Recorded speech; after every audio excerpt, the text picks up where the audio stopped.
r/AskReddit by Redmond Dtes. What was the biggest scandal in your small town? Probably the Brown's Chicken Massacre, where 7 people were murdered at the restaurant over a robbery. Case was cold for 9 years until the girlfriend on one of the murderers went to the police that he had confessed to her. He and his friend were eventually convicted through DNA and a confession. Weird to see here. I used to work with the lady who turned them in. I found out about it because we were having a discussion on bad exes in the break room. She won for obvious reasons. Surprised to see this here. Am from the same town outside Chicago and went to the same high school as the 2 kids who were killed in the massacre went to. Not much of a scandal but more of a tragic event. In my small cow town, there was a missing little girl that was found in a suitcase that was floating in a water canal. The culprit turned out to be her neighbor who also had a daughter the little girl would play with. The entire city was shocked as it hit really close to home. Back in the 80s, during my senior year, one guy in my high school class got 4 girls pregnant in a month-long period. None of the girls were his girlfriend. The guy and his family left town during the middle of the night soon after that. He got 4 women pregnant in a month? Did people in the 80s know about condoms? What the F? Mayor and several city councilors were taking kickbacks and bribes from demolition, construction and cleaning companies for cleanup contracts after a hurricane, funded by FEMA. The companies would give the mayor and city councilors like a couple grand. Then the company would get FEMA funds in the tens of thousands to clean up and destroy a hurricane damaged property. Only the address given to FEMA and listed on the contract were fake, or already cleared, so the companies got paid to do nothing. College professor was found tied to a tree and burned months after he disappeared. Police ruled it a suicide. There was an anesthetist who worked at our local hospital and another hospital in a different town. He was rather well known among other doctors and known to be good at what he was doing. He only had a small problem with being addicted to painkillers and anesthetics. So to feed his addiction without getting caught, he shot up part of his patient's drugs before injecting the same needle into his patient. Thus went unnoticed until it was discovered that over 60 of his patients got infected with hepatitis, and that he was the source for it. He was fired and his license revoked as far as I know, but the hospital's image still suffered quite a bit. The mayor went to meet what he thought was an underage girl but was really the cops. Around the same time, the son of the bazillionaire owner of the biggest company in town also got caught with an underage girl. Somehow right before trial she recanted and declined to prosecute. Something in the water down there. Was outside on my driveway playing basketball and multiple helicopters flew overhead. My friend in another neighborhood overtexted me saying they evacuated all of the houses on her road and there were FBI or bomb squad agents or something there. Later found out some guy on the street tried to taint the town's water supply with blowfish venom and kill everyone. Not sure if that's creative or stupid. Using blowfish venom to destroy a town sounds like something a comic book villain would do. A cop murdered his wife and got away with it. Shockingly, he did it again to the next wife and now he gets to die in jail for it. I live in a Canadian border town. This police officer, nice as hell, that my grandmother cleaned for would gift her things, and seemed to have a lot more money than your average cop. She would get wine, cheese, and other things. The most gifted item, however, was cheese. Now, at the same time, there was a pizza place down the street from my house. The owners lived a couple doors down, and I was friends with their son, and the parents were pretty cool as far as neighbors go. They also had a lot of money for owning a pizza place in decline. After a bit, things got serious. I would see undercover police sitting at the end of my street in my way home from school nearly every day. They weren't very incognito, but neither were the pizza place owners. Eventually though, things came crashing down.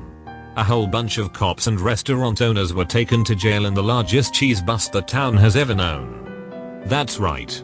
Cheese. The price of cheese in Canada is ridiculous, so a few members of the police department decided to use their abilities to smuggle it across the border. They would go across, buy all the cheap, good quality stuff they could get, then use their badge to get back across, as the border patrol and cops all know each other, so the chance of them paying duty was 0%.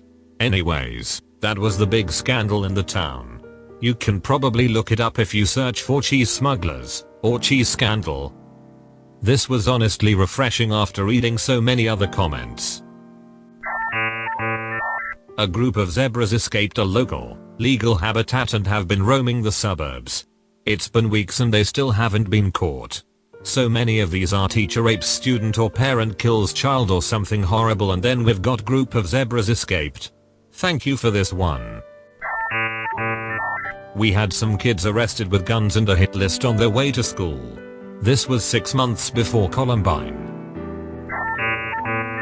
The local drunk got into an argument with another regular at a popular bar, pulled out a gun, and shot the other guy to death.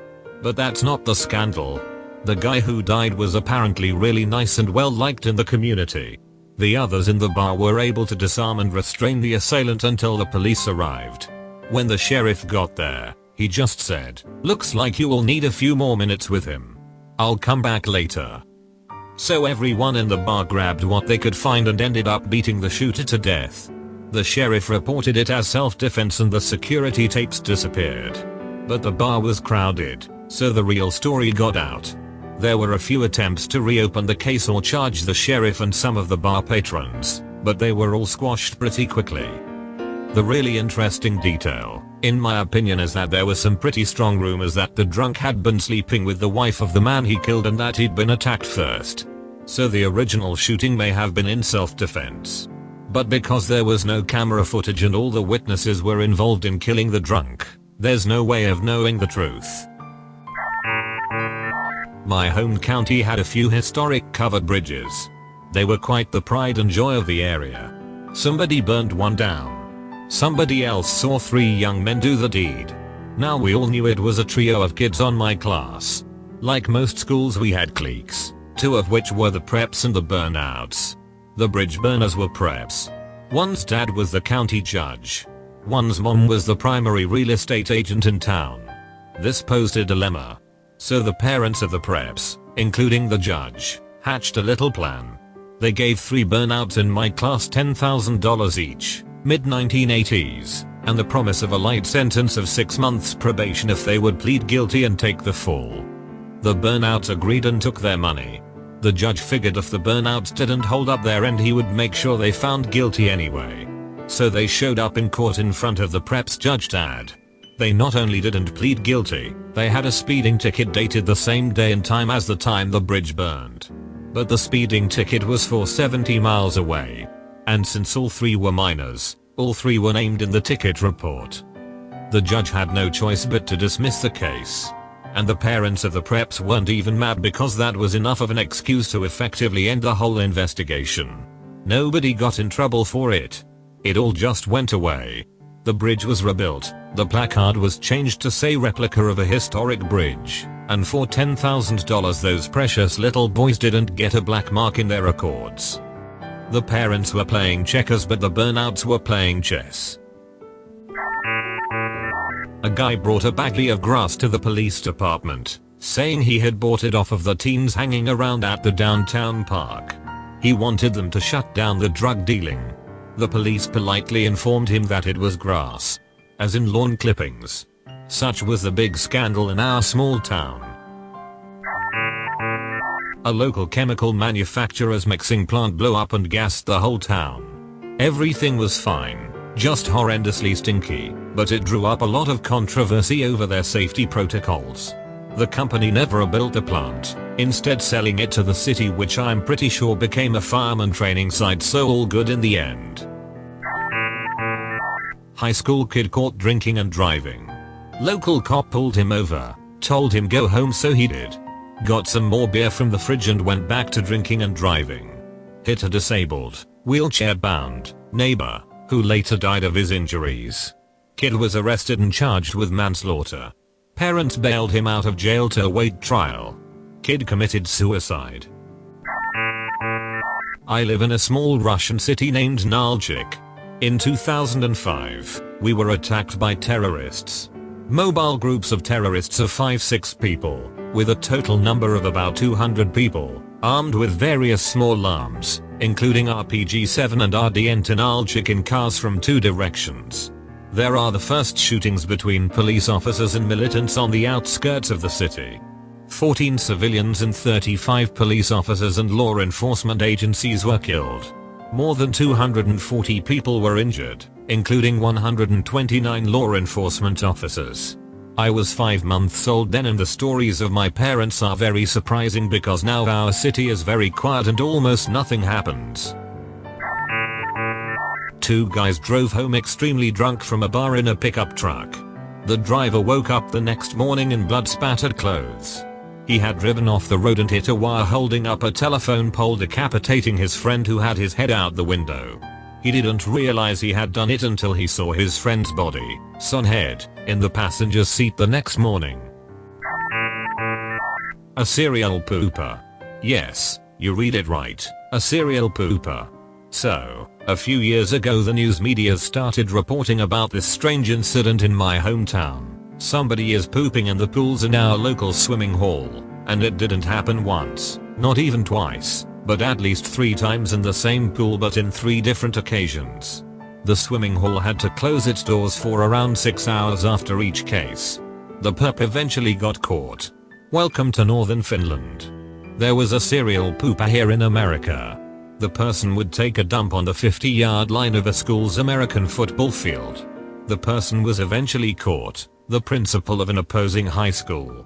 He did it on his morning jogs. In 2013 I moved to a very small rural town. I bought a handyman special and proceeded to fix it up. I painted and did landscaping and put up an 8-foot privacy fence. In the back corner I planted a garden with all the usual veggies, and large portion was dedicated to okra. One day, a couple of months later, I was sitting on my couch when I heard a hell of a commotion in the backyard. I went running out the back door only to be met with dozens of armed men in full tactical gear. All guns pointing at me. I hit the ground spread eagle because I didn't want to die, but I was thoroughly confused.